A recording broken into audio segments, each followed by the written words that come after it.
오늘도 팔복의 말씀을 이어서 이렇게 증거하겠습니다. 우리가 이 앞에서 누차 말씀을 드렸지만 이 복들은 하나님과 우리와의 관계 속에서 어떻게 사는 사람이 복이 있는지 설명하고 점진적으로 좀 성숙한 성도들의 모습이 어떤 것인지 이렇게 첫 번째에서 네 번째까지 오늘 본문에 배우는 말씀까지 이제 그런 의미로 주신 말씀입니다.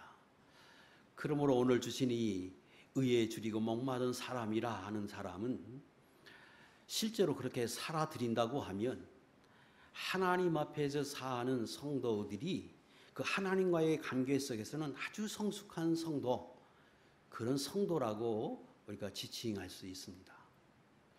자, 그러면 주님이 어떤 의미로 이 말씀들을 간단하게 주셨지만은 어떤 의미가 있는지 오늘도 우리 말씀을 살피면서 함께 은혜 받고 또 우리가 이런 사람이 되도록 힘써야 하겠습니다.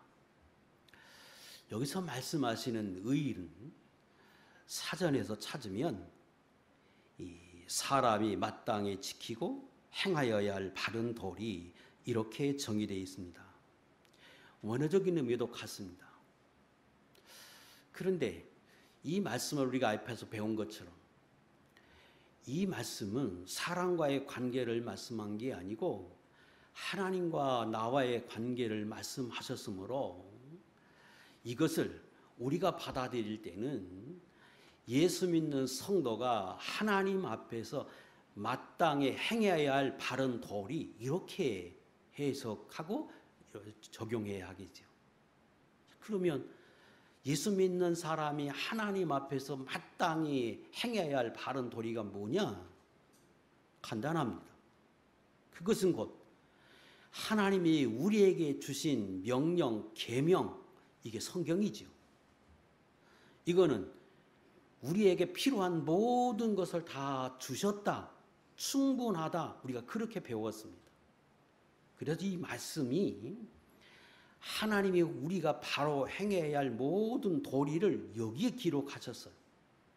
그래서 이 말씀대로 사는 것, 이게 바른 도리입니다. 또 그 말씀만 그냐? 하나님은 신약시대 때 예수 믿는 사람에게 성령을 우리 안에 주시고 그 성령의 인도함을 받을 수 있게 하셨습니다. 그래서 구약의 성도보다 신약의 성도는 훨씬 더 하나님의 인도를 더 받을 수 있게 만들어 주셨으므로 그 하나님의 말씀을 따라 사는 것, 그리고 그분이 지금 나에게 원하고 소원하고 바라는 것들은 성령의 인도를 따라서 말씀이 깨닫게도 하고 말씀이 생각나게도 하고 환경과 여건 속에서 내 마음을 감동해 주시는 이 성령의 인도함을 받는 것, 이것이 곧 마땅히 성도가 하나님 앞에서 지켜야 할 도리입니다. 이것이 의입니다. 그런데 오늘 본문에 보면 의를 줄이고 목마른 사람이 복이 있다 그랬어요. 그리고 그 사람에게 주시는 복이 뭐냐? 배부른 복이라고 말씀해서 우리에게 쉽게 정확하게 이해시키기 위해서 주님이 드신 비유가 인간의 육체에 비유해서 설명해 주셨다는 거예요. 좀 특별하지요. 그래서 의를 어느 정도 사모하느냐? 그러면 사람이 배고파서 먹을 걸 찾는 것처럼, 목이 말라서 물을 찾는 것처럼 그렇게 의를 사모하는 사람에게 복이 있고 그런 사람이 배부르다. 철저하게 인간의 육에 비교하셨지요. 어떤 의미를 지녔느냐? 어떤 의미에서 성숙하다고 하느냐? 오늘은 그 부분에서 많은 시간을 좀 할애해서 설명드리려고 그럽니다. 자, 인간이 먹고 마시는 일은 기본적인 욕구입니다. 이거는 모든 사람이 다 한결같이 먹고 마시고 싶어하는 욕구, 욕망을 하나님이 주셨고 이게 없는 사람은 죽은 사람. 산 사람이면 모든 사람이 공통적으로 가진 겁니다. 다시 말하면 예수 믿는 사람들에게는 의를 사모하는 것은, 하나님의 말씀과 성령의 인도를 사모하는 것은, 찾는 것은 우리 안에 성령이 내재하고 계시기에 당연한 거고, 이거는 마땅한 거고 기본적인 욕구입니다. 이게 없는 사람은 성도가 아니죠. 자, 또 이 목마르고 줄인 것은 그 많은 인간의 욕구들이 있지요. 제가 찾아보니까 그 욕구 중에 제일 하위가 뭐냐? 먹고 마시는 거예요. 그런데 제일 아래 단계의 욕구지만 이것은 충족하지 않으면, 채워지지 않으면 내 생명을 좌우하는 겁니다. 대단히 중요한 거예요. 그리고 중요하기 때문에 나에게는 아주 절실한 거예요. 예수 믿는 사람이 하나님의 의를 그렇게 사모하고 절실하게 찾고 그렇게 살고자 하는 마음을 가진 사람이라면 성숙한 사람이다. 그런 의미가 되지요. 절박하다. 또 이 욕구는 한 번 먹고 마심으로 해결되는 게 아니고 지속되는 욕구예요. 그래서 한 번 먹고 나서 조금 더 있으면 또 먹고 싶어. 물도 마찬가지죠. 그래서 의를, 하나님의 말씀을, 하나님의 뜻을 간절히 찾고 사모하는 것이 계속해서 끊임없이 내 안에 일어나고 그런 욕구를 가진 사람이라면 복이 있다. 성숙한 사람이다. 이런 의미가 됩니다. 그래서 비유를 들어도 인간의 육체에 비유해서 우리에게 설명하기 쉽게, 이해하기 쉽게 이렇게 말씀해 주셨습니다. 자, 이것을 일반적인 해석으로 제가 하겠습니다. 이런 거지요. 제일 처음에가 심령이 가난한 사람이에요. 심령이 가난하다 그런 것은 하나님이 나를 지으셨기 때문에 하나님으로 채워지지 않으면 만족이 되지 않고 왠지 하나님에 끌리고, 그래서 결국은 예수 믿는 사람, 그 심령이 가난한 사람이고 복 있는 사람입니다.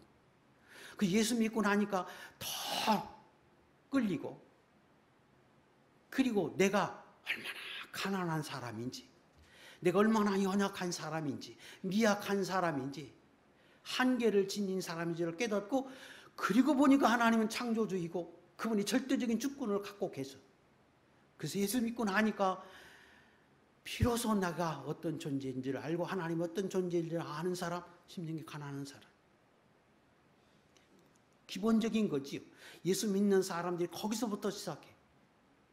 그 다음에 그래서 하나님 앞에 조금 더 믿음으로 살아보려고 하는데 이 육이 내 마음을 대로 되지 않아서 내가 그렇게 살아들이지 못해. 예수 믿고 나서 내 과거의 삶을 바라보니까 하나님 앞에 내놓을 것이 없어서 애통하고, 살아보려고 애쓰다가 그렇게 살지 못해서 애통이 하고, 그런데 그게 그 애통함이 창자가 끊어질 것 같은 애통을 하는 사람은 복이 있다. 왜? 결단할 거니까. 더 살아오질 거니까. 그 다음이 온용한 사람. 그 다음이 살아보니까 하나님의 말씀과 인도를 따라서 살아드리는 것이, 살아보니까 그것이 복이에요. 마치 이스라엘 백성이 가나안 땅에서 인도한 것처럼 그저 온유하게 하나님 인도를 따라서 살아가니까 번 것은 얼마 없는 것 같은데 땅을 주셔서 내 기업이 되게 하고, 이전에는 열심히 노력해서 벌고 열심히 싸워서 열심히 얻은 것 같은데 남은 게 없어. 그런데 하나님 앞에 믿음을 써서 하나님의 말씀에 따라서 그저 순수하게 잔기 없이 살아가니까 하나님이 남겨주셔. 그런데 그 하나님이 주신 것은 마치 천국의 가나안 땅에 주신 것과 같아 내게 딱 맞아. 그리고 평탄하고 평안하고 근심이 없는 축복이에요. 쌓아놔도 걱정 없는 이런 축복. 이게 온유한 사람에게 주시는 축복인데 그걸 받고 나니까 아, 이런 거구나. 하나님의 주신 복이 이런 거구나. 그래서 그 다음에는 그럼 내가 어떻게 살아야 하나님이 기쁘시게 할까? 하나님이 원하는 게 뭘까? 내게 하나님이 말씀하시는 게 뭘까? 그걸 찾는 거예요. 왜? 그렇게 살아보니까 하나님이 가나안 땅을 주셔요. 내게 맞는 걸 주셔요. 참된 복을 주셔요. 평탄한 복을 주셔요. 그걸 경험한 사람은 그 어떤 거라도 그래, 하나님의 뜻대로 사는 것이 이게 진짜 복이에요. 그래서 하나님의 뜻이 무엇인지를 사모하는 거예요. 또 찾는 거예요. 그걸 알고 싶어 하는 거예요. 그걸 기도하는 거예요. 하나님 내게 뭐라고 말씀하시는지를 와서 들으려고 하는 거예요. 그래서 어떻게 하든지 하나님의 말씀을 듣고 내게 하나님이 뭐라고 지금 말씀하고 내게 원하는 게 뭔지를 찾는 거예요. 이게 의에 줄이고 목마른 사람. 마치 뭐처럼 물을 말라서 물을 찾는 것처럼, 그래서 그걸 보면 그냥 마시는 것처럼. 예수 믿는 사람 중에 그런 사람이면 복이 있다는 거예요. 그리고 그것이 절실한 것이고 중요한 것이기에 배고프고 그리고 내가 지금 목마르면 그거 외에 다른 것은 중요하지 않잖아요. 하나님이 이거 뭐가 진짜고 그게 얼마나 중요한지를 알기 때문에 아무리 유익이 된 것 같아도 커 보여도 중요해 보여도 그게 하나님의 뜻이 아니라고 하면, 말씀에 어긋난다고 하면 단호하게 거절하는 것. 이게 의에 줄이고 목마른 사람의 삶이에요. 그럼 당연히 성숙한 사람이지. 일반적인 해석입니다. 전혀 무리가 없고 아주 귀한 교훈이요, 또 우리가 충분히 이해할 수 있습니다. 저는 거기서 조금 다른 각도에서 생각해 보려고 합니다. 제가 초점을 맞춘 것은 왜 주님이 이 다른 비유 같지 않고 이 비유에는 인간의 욕구에 비유해서, 인간의 몸에 비유해서 설명해 주셨을까? 자, 이 부분에 초점을 맞춰서 오늘은 좀 생각해 보려고 합니다. 이걸 이해하기 위해서 인간이 어떤 구조로 구성이 되어 있는지 알 필요가 있습니다. 인간은 세 구분으로 되어 있습니다. 띄워보세요. 첫째가 영입니다. 심령이라고도 하는 영이 우리 인간의 구성의 요소예요. 이 영은 하나님이 모든 인간을 만들 때 처음에 하나님이 모든 인간에게 똑같이 영을 주셨고, 이 영은 하나님으로부터 온 것입니다. 그리고 이 영은 하나님으로부터 왔기 때문에 선해요. 부패성이 없어요. 그리고 그 하나님과, 영이신 하나님과 우리 안에 있는 영이 교제를 통해서 하나님을 알게 하고 하나님을 닮아가게 하고 하나님의 뜻을 깨닫게 하는 역할을 해요. 그런데 이 영이 너무 거룩한 영이기에 우리 인간에게 주었는데, 아담과 하와가 죄를 짓고 난 이후에 이 영이 죽었습니다. 그 죽었다고 할 때 그 죽은 것은 소멸을 의미하지 않는 게 아니고 그 기능이 정지됐다, 마치 수면 상태에 이르렀다, 그런 의미예요. 자, 띄우세요. 데살로니가전서 5장 23절을 근거로 하면 세 요소로 되어 있어요. 평강에 하나님이 친히 너희를 온전히 거룩하게 하시고 또 너희의 온 영과 혼과 몸이 우리 주 예수 그리스도께서 강림하실 때 흠없게 보존되기를 원하노라. 이 세 가지가 인간의 구성 요소이고 이것들을 잘 보존했다가 그래서 나한테 오기를 원한다. 인간이 이 땅에 살 때 그것이 잘 보존되게 살기를 원한다. 이렇게 말씀하셨어요. 그때 그 영은 하나님한테 온 거예요. 그런데 인간이 죄를 지어서 죽었어요. 그러면 안 믿는 사람과 예수 믿는 사람과는 뭐가 다르냐? 그러면 다 영이 존재하는데 죄 짓고 난 이후에 모든 자연인들은, 태어난 사람들은 그 영이 죽은 상태로, 수면 상태에 이르는 상태로 태어나고 그렇게 살아갑니다. 그러다가 예수 믿으면 그 영이 살아나요. 근데 그 살아날 때에 예수 그리스도께서 구속을 다 이루시고 그 능력으로 살려 주었기에 이 신약시대 때 예수 그리스도의 보혈의 능력으로 살려주신 이 영은 죽지 않아요. 그리고 그 영은 성령 하나님이 내 안에 내주하시는 그 영과 결합되어 있고 교제하고 그 영과 항상 결부되어 있어요. 그래서 이 영은 예수 믿는 사람은 살았다고 말하고 예수 믿지 않는 사람은 수면 상태에 있다, 죽은 상태로 있다, 예수 믿으면 그것을 살려주셨다 이렇게 표현하는 거예요. 에베소 2장 1절 너희가 과거에는 죽었었다. 뭐가? 그 영이, 심령이 죽었었다. 그런데 예수 믿고 난 이후에 살아났다. 그런 의미예요. 그래서 그는 허물과 죄로 죽었던 너희를 살리셨도다. 누가? 예수 그리스도께서. 그래서 그 영이 우리 안에 존재해요. 다시 앞으로 가세요. 세 개 구조로 띄우세요. 그 다음에가 혼이에요. 혼. 혼은 마음이라고도 말해도 되고 영혼이라고 지칭해도 됩니다. 일반적으로 마음이라고 하는 것이 이해하기 쉬울 수도 있어요. 그 마음은 영과 구별되어 있어요. 그래서 우리가 아는 이 영혼은, 마음은 모든 사람에게 다 가지요. 근데 또 하나가 몸인데 이 몸은 그냥 물질적인 요소예요. 살. 그건 설명하지 않아도 되죠. 근데 살만 존재한 게 아니라 인간이 내 마음으로 내가 먹어야지 하고 마음속에 결정하고 그렇게 생각을 하면 내 몸을 움직이잖아요. 그때 그 몸과 그 영혼은, 마음은 별개이지요.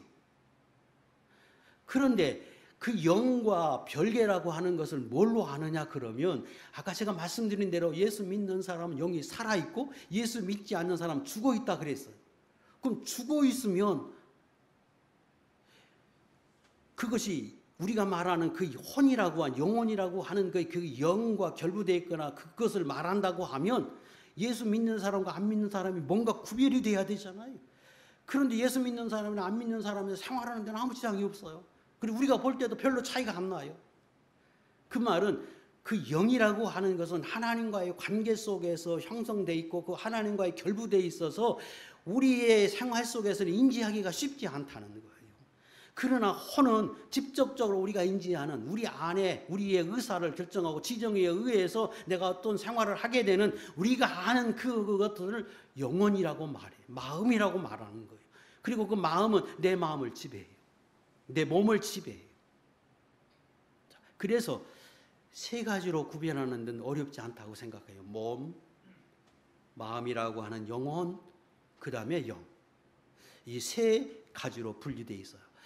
자, 그때 그 영은 아까 말씀드린 대로 하나님이 처음에 우리에게 주었고 그리고 예수 믿는 사람 다시 살려주었어요. 그 이후에 요한일서 5장 18절 우리가 많이 찾았어요. 띄우세요. 읽겠습니다. 요한일서 5장 18절 시작.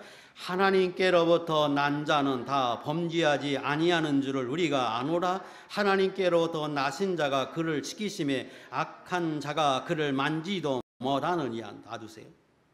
영은 혼과 구별됐다 그랬어요. 그래서 그 영은, 예수 믿는 사람에게 다시 살려준 그 영은 안 죽어요. 그리고 죄성이 없어요. 그래서 그 스스로 악을 행하려고 하는 의지 자체가 없어요. 그 죄 안 지어요. 그 죄를 짓는다고 할 때 그 죄 짓게 하려고 하는 마음은 우리 영혼에 해당되는 부분이지 그 영과는 상관이 없는 거예요.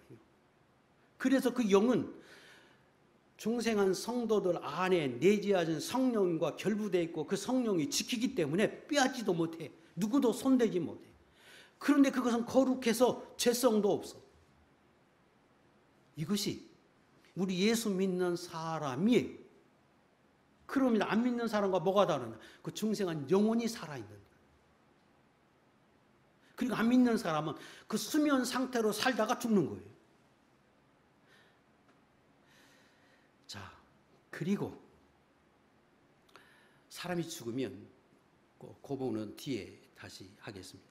자, 그런데 이렇게 세 부분으로 나누었는데 이거를 세 부분으로 나누니까 사람들이 오해하기도 하고 또 이 다른 신학적인 문제를 풀 때 조금 걸리는 부분이 있어요. 그게 뭐냐 그러면 그럼 사람이 죽으면 어떻게 되느냐? 죽으면 하나님으로부터 온 영은 하나님께로 가고 우리 육은 땅의 흙으로 돌아간다, 소멸된다 믿는데 그러면 하나님께로 돌아간다고 하는 건 영을 말하는 거냐 혼을 말하는 거냐? 이런 문제가 생기죠. 그래서 인간의 몸을 세 개로 나누지 않고 두 개로 나누는 것이 일반적이에요. 띄우세요. 두 개로 나눕니다. 두 개로 나눌 때 두 개는 영, 아까 설명드린 그 영, 심령이라고 하는 그것하고 그리고 아까 마음이라고 한 영혼이라고 한 것과 몸, 발이라고 했던 그것들을 합쳐서 육체, 육으로 불러요. 그러니까 영과 육이라고 두 가지로 나눌 수 있는데 그 두 가지로 성경에서 말씀할 때에는 그 육에 해당되는 부분이 뭐냐? 그 영혼안과 바디, 몸이라고 하는 이 살에 해당되는 부분을 합쳐서 육체라고 칭한다는 거예요. 왜 그렇게 칭하느냐? 이 육이라고 칭하는 육체라고 칭하는 부분은 죽으면 소멸되고 흙으로 간다고 믿어요. 그리고 하나님 앞에 돌아간다고 할 때는 그 영, 심령이라고 하는 그 중생한 영혼이 하나님께 가는 거예요. 그러면 사람들이 그러면 우리 영혼이 진짜 소멸돼서 없을까? 이런 의문들이 생기지요. 또 그게 성경이 어떤 말씀에 근거했느냐? 여러 말씀을 줄 수 있는데 두 가지만 띄우세요. 요한복음 3장 6절, 창세기 2장 7절 말씀인데 그저 좀 이해하면 좋겠어요. 뭐 이게 어떤 뭐 신학적인 걸 가리키려고 하는 게 아니니까요. 자, 육으로 난 것은 육이고 영으로 난 것은 영이다. 이것은 육으로 난 것, 부모님으로부터 태어날 때 받아 난 것, 이거 육이다, 육체다 그 말이. 그리고 영으로 난 것, 예수 믿음으로 살려주신 그 영, 이건 영이다. 아까 설명드린 심령이, 중생한 영.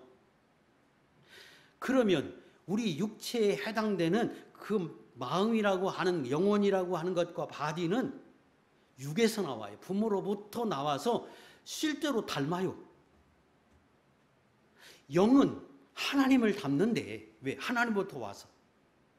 그런데 이 육에 해당되는 이 마음이나 얼굴, 뭐 몸 이런 것들은 부모를 닮아요. 육에서 왔다는 뜻이. 그래서 성격도 닮잖아요. 얼굴만 닮는 게 아니라 성격도 닮아요. 기질도 닮아요. 그래서 그 영혼이라고 하는 것을 육체로 묶어요.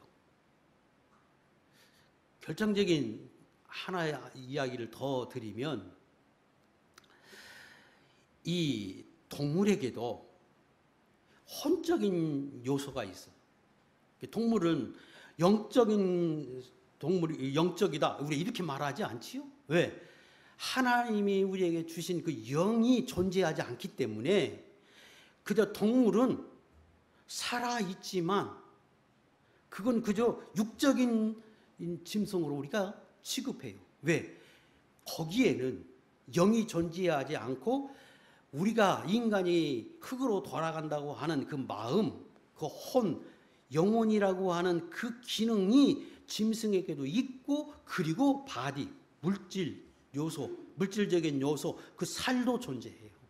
예를 들면 인간이 내가 밥을 먹어야지. 그 내 마음이 결정을 해요. 그래도 내 몸이 따라가지요. 그래서 먹어요. 그런데 내 마음이 밥을 먹어야지. 그런데 저 손이 안 따라가면 그건 고장난 거지요. 그건 병이 생긴 거죠. 문제가 있는 거예요. 그것이 마음인데 그 짐승은 없느냐? 짐승도 있어. 짐승도 지 정의와 같이 좋으면 꼬리 흔들고 좋아해요. 돼지도 꿀꿀거리고 좋아하고 배부르면 만족해서 눕고 배고프면 밥 달라고 꿀꿀거리고 기분 나쁘면 꽥 소리 지르고 짐승도 해요. 인간이 대단한 것 같은데 그 분명히 하나님의 형상대로 창조해서 그 영혼이 하나님의 형상대로 창조된 부분이 있어서 특별한 존재이긴 합니다만 이 짐승에게도 그 영혼이라고 혼이라고 하는 부분이 포함된 그 기능을 하는 그 부분도 있다는 거예요. 그렇다고 돼지가 죽으면 영혼이 하나님에 가느냐? 아니요, 소멸돼서 없다고 우리는 믿고 그게 맞아요. 성경도 그렇게 말씀하셔요. 그래서 인간이 영혼이라고 하는 마음이라고 하는 것과 몸은 하나이로 우리가 이해하고 분리될 수 없는 존재로 말해. 그러나 기능은 따로 있다고 말해. 그래서 죽으면 그 부분은 소멸되고 진짜 하나님 앞에 가는 것은 중생한 영혼이 하나님 앞에 가는 거예요. 그래서 그 마음과 영혼은 몸과 영혼은 분리될 수 없는 것은 분리되는 순간 죽음이라 그러죠. 그래서 죽음의 정의가 영혼과 그리고 우리 몸, 이 살이 분리되면 죽음이에요. 분리가 안 돼. 그래도 둘을 하나로 보는 거예요. 이해하지요?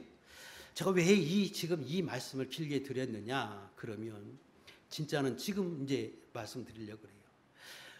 우리가 예수 믿는 사람이 어떻게 행동하느냐? 행동할 때 우리 인간이 어떤 기능이 작동이 되느냐? 이 부분을 설명하려고 그러는 거예요. 그것은 마음이 내가 어떤 마음을 가지느냐, 어떤 결정을 하느냐에 따라서 내 몸을 지배하고 내 몸을 다스리고 움직여서 행동을 하지요.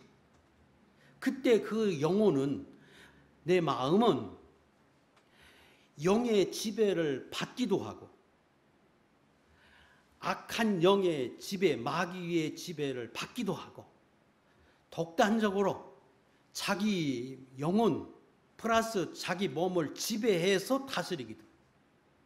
그래서 하나님과 마귀와 상관없이 마음의 지배를 받고 자기 몸을 다스리는 것, 그거 자기가 행동한다고 하는 거고, 그 마음에 악한 영이 작동이 돼서 영향을 받고 지배를 받아서 그 마음으로 내 몸을 지배해서 행동했다고 하면 그건 악한 영의 인도를 받았다고 말하는 거고, 성령의 인도를 받는다고 하는 말은 그 성령이 내 중생한 영혼과 결부되어 있어서 그 영혼의 이 다스림을 받고 그 영이 내 마음을 지배해서 그리고 내 몸을 지배해서 행동으로 옮겨지는 거예요. 이것이 우리 인간이 살아갈 때에 어떻게 살아가는지를 분석해 보면 그렇게 분석해 볼 수 있다 그런 거예요. 로마서 8장 14절 16절 말씀인데 요 앞에 있는 것만 읽겠습니다. 시작. 무릇 하나님의 영으로 인도함을 받는 사람은 곧 하나님의 아들이라. 그만. 하나님의 아들, 성도는 하나님의 자녀예요. 왜? 영이 살아있어서 그 영의 지배를 받는 사람이기에, 아까 제가 세 가지로 구성했다 그랬죠? 그 중에 예수 믿는 사람만이 살려준 하나님과 결부된 영이 존재하기 때문에 그 영이 내 말을, 내 마음을 다스릴 수 있는 사람, 이게 하나님의 사람들이에요. 그 다음 시작. 너희는 양자의 영을 받았으므로 우리가 아빠 아버지라고 부르짖느니라. 성령이 친히 우리의 영과 더불어 우리가 하나님의 자녀인 것을 증언하시나니. 그래서 그 영의 지배를 받는 사람은, 다스림을 받을 수 있는 사람은 그 영이 내 마음을 작동하고 내 몸을 움직이고 내 입을 움직여서 아바 아버지, 하나님을 내 아버지라고 부르게 하해. 그래서 그것은 곧 성령의 하나님이 살려주신 내 영을 지배한 것이고, 그 영이 내 마음을 지배하고 내 몸을 지배해서 그렇게 말할 수 있다는 거예요. 그렇게 말을 했기 때문에 그 사람이 곧 하나님의 아들인 것을 증거한다는 거예요. 누가? 성령이 친히 우리의 영과 더불어. 그래서 그렇게 말하는 것은 성령이 역사한 것이고, 그것이 성령이 내 영을, 중생한 영혼을 지배해서 살아가게 함으로 그게 가능했다. 이렇게 설명하시는 거예요. 풀어 설명하면 성경을. 자, 그러면 오늘 본문의 말씀에 영은 하나님께 다스림을 받는, 그리고 선한 본성적으로 사는, 악한 부패성이 없다 그랬는데, 우리 육은 어떠냐? 그건 말 그대로 부패성이 있어. 그리고 악한 영과 약한 영을 따라서 살 수도 있어.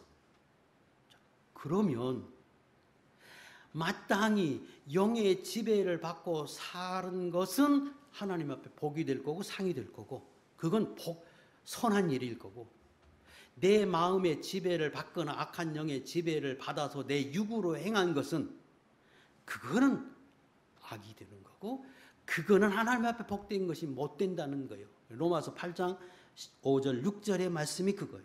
육신을 따르는 자는 육신의 일을, 육신을 아까 두 가지로 묶었어요. 마음과 이 몸, 바디. 육신에 따르는 자는 육신의 일을, 영을 따르는 자는 영은 중생한 영을 말하고 성령과 결부된 것을 말하고, 그 영의 일을 생각하나니 육신의 생각은 사망이요 영의 생각은 생명과 평안이라. 그래서 그 영의 인도를 받고 산 사람은 그것이 복된 것이기에 생명을 갖다 주고 평안을 갖다 주고 참된 내 생활을 갖게 해요. 자, 그러면 오늘 본문의 말씀에 예수 믿는 사람이 의에 줄이고 목마른 사람이 복이 있다고 하면, 항상 내가 하나님의 의를 목말라 하고 줄인 것처럼 사모하고 찾아. 그런 사람이라면, 제가 지금까지 설명드린 이 인간의 육체의 비유에서, 그 구조의 비유에 보면 그 사람은 항상 뭐의 인도를 받고 지배를 받고 산 사람이라고 말할 수 있어요? 그러지요. 하나님의 영, 영의 내 안에 있는 세 요소 중에 성령의 지배를 받고 있는 그 영이 내 마음을 지배하고 내 육체를 지배하는 사람의 모습이에요. 그런 사람이기에 항상 목말라 하는 것처럼, 항상 줄인 것처럼 살아가요. 이것을 하나님은 지금 우리 인간의 구성 요소 그렇게 되어 있기 때문에 그 부분을 우리에게 적용해서 성숙한 사람인 것은, 내 안에 있는 그 마음, 육의 상태를 자꾸 죽이고 영의 인도를 완전히 받고 지배를 받고 사는 사람이 되면 그렇게 되라. 그렇게 되면 그게 참 성숙한 사람이라고 하는 것을 지금 말씀하고 싶어 하시고 그걸 지금 말씀하시는 거예요. 고린도전서 13장 11절에 보면 잘 들어보세요. 내가 어렸을 때에는 말하는 것이 어린아이와 같고 깨닫는 것이 어린아이와 같고 생각하는 것이 어린아이와 같다가 장성한 사람이 되어서는 어린아이의 일을 버렸노라.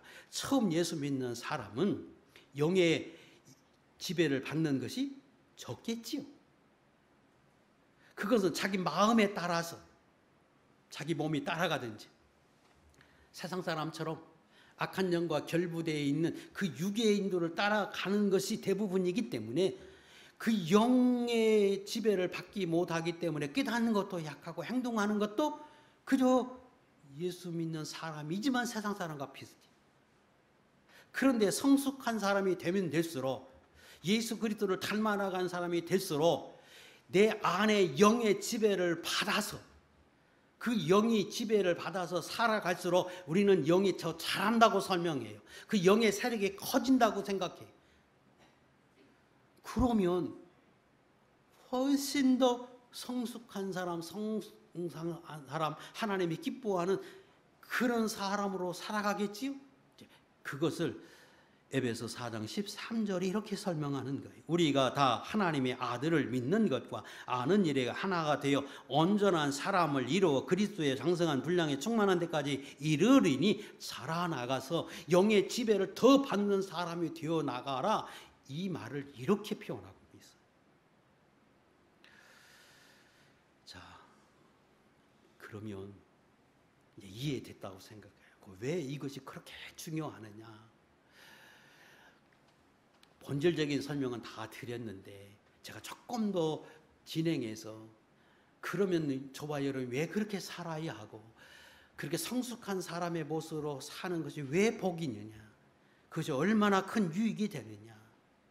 그러면 아까 제가 설명드린 대로 세 가지 요소 중에 하나만 죽으면 하나님께 가고 중생한 영혼만 하나님께 가고 나머지 마음, 영혼과 육은 소멸해버려요. 그러면 나중에 천국에 가면 진짜 나는 누구라는 거예요? 중생한 영. 그 하나님과 결부돼서 살려놓았던 그 영, 그것이 천국에 가면 하나님께 가 있어서 그게 나예요.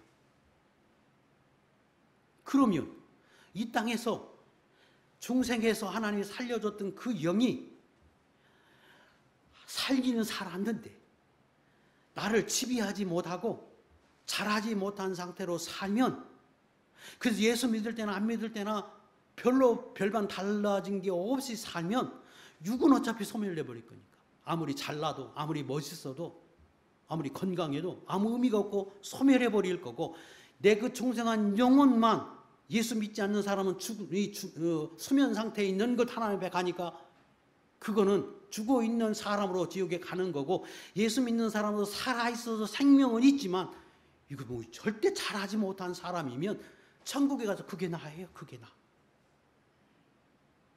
그래서 천국에 가면 큰 자가 있고 작은 자가 있다고 그래서 말하는 거예요.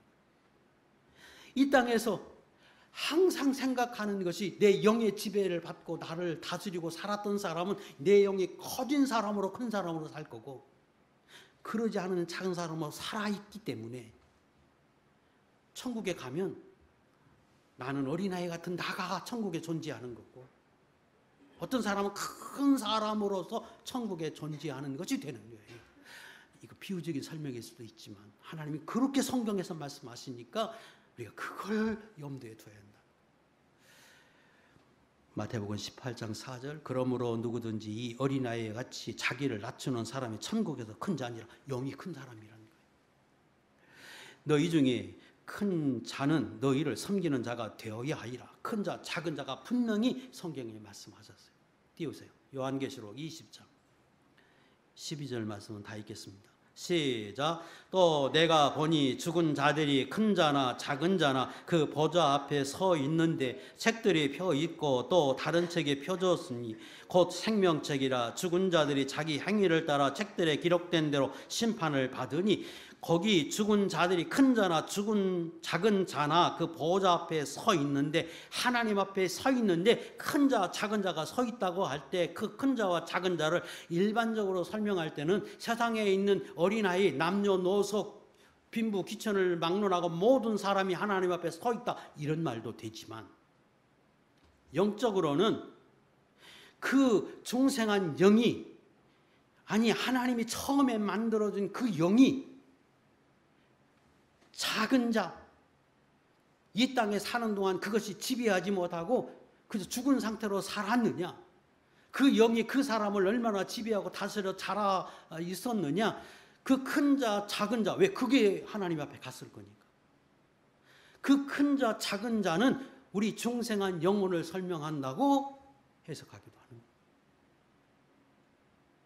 틀린 말 아니잖아요. 왜? 그것만 가니까 나머지 소멸돼 버리고. 그래서 이 땅에서 내가 하나님 앞에 이 중생한 영혼으로 살아야 한다고 하는 것을 깨닫고 알아야. 자, 그러면 그렇게 살면 어떤 복을 주시느냐? 오늘 본문에 배부른 복을 주신다 그랬어요. 배부른 복은 원어적으로 찾으니까 그 원형이 코르타조라고 하는 단어인데, 이 단어는 겨우 뭐 이렇게 굶주림을 면한다 이 정도의 단어가 아니라 하나님이 만족하게 해서 그것이 충만하게 풍족하게 차고 넘쳐서, 그래서 포식한다고 하는 의미를 지니는 단어예요.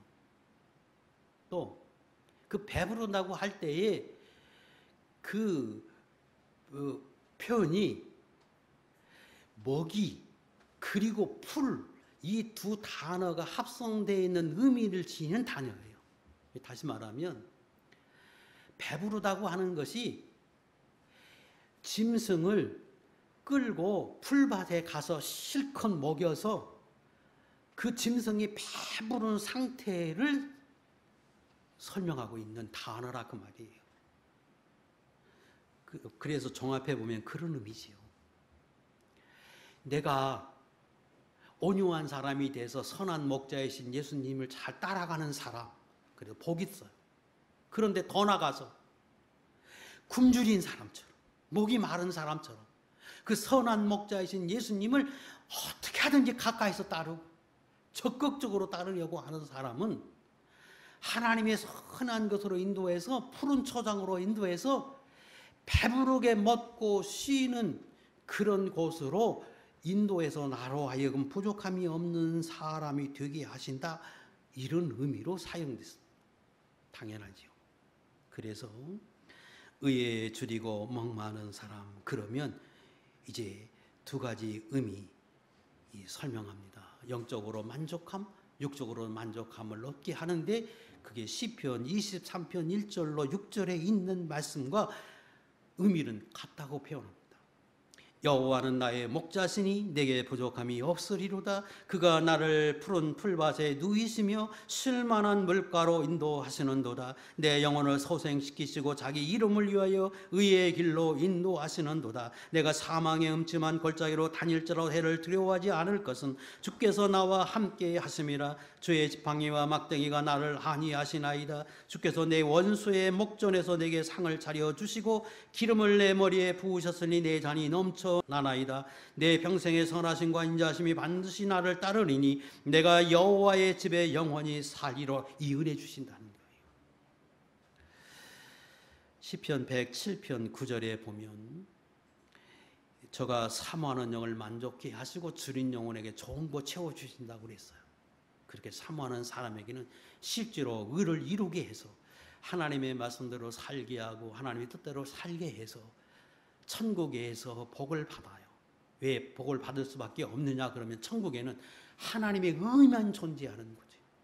하나님의 말씀에 합당한 것만 인정을 받는 세계가 어디냐, 천국이요.